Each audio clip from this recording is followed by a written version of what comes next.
अरे बेट्यांनो, आठवण येत असेल ना रे आज खूप.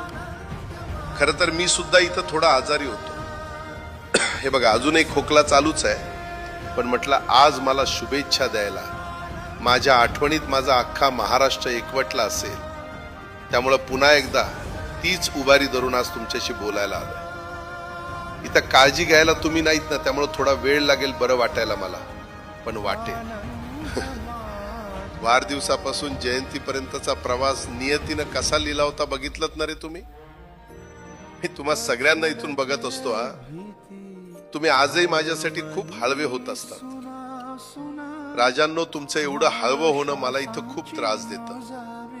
पण आता रडू नका, मी आजही तुमच्यातच आहे.